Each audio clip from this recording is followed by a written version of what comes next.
Elizabeth Warren's unfavorable ratings rise amongst women.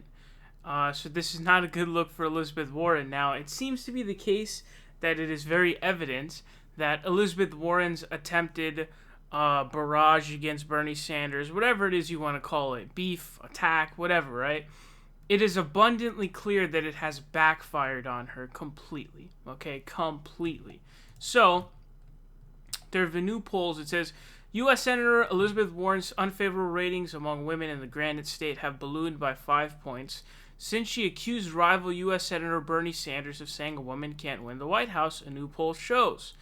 Warren has also lost support from both male and female voters in New Hampshire despite a new campaign push focusing on the Bay State Senator's electability and female electability in general.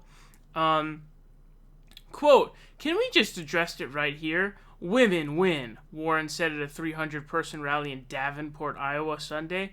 Women candidates have been outperforming men candidates since Donald Trump was elected in competitive elections.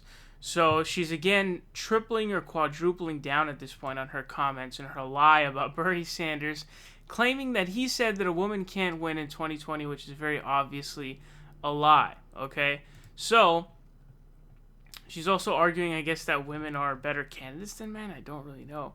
So far, the polling doesn't seem to indicate that worked very well for her, said Brian Schaffner, a political science professor at Tufts University who specializes in public opinion and political campaigns.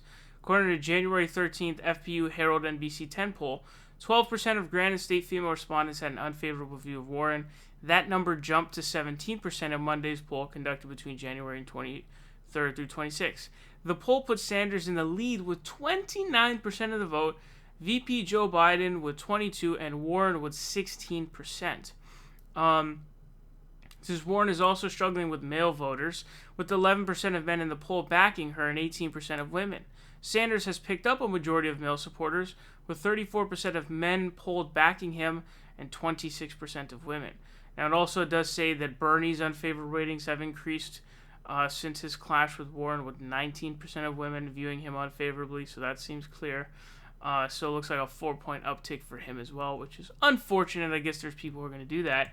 But I guess I would say the difference between the two is that Bernie Sanders is in the lead with 29% of the vote, while Elizabeth Warren is tanking in the early states especially. Some of the polls have her down to like 11%.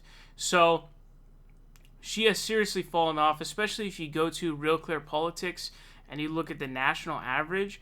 Bernie's up to like, I think, 23 points now. And then Warren she's at like 14.8.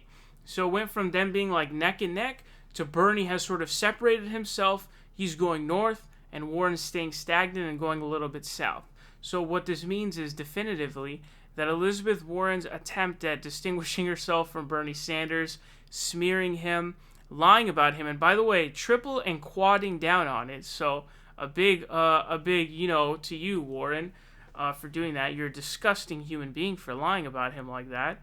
But it has completely failed and completely backfired. So I'm happy that the snake is losing her support. And it does seem to be the case that her supporters are actually going over to Bernie. So in a way, that was actually a good thing for us. Because, oh, hey, look, your supporters are flocking to Bernie Sanders, which is what we wanted all along, right? So in a way, I guess we have to thank Elizabeth Warren. But things are not looking too great in the Warren campaign, unfortunately for them, fortunate for us.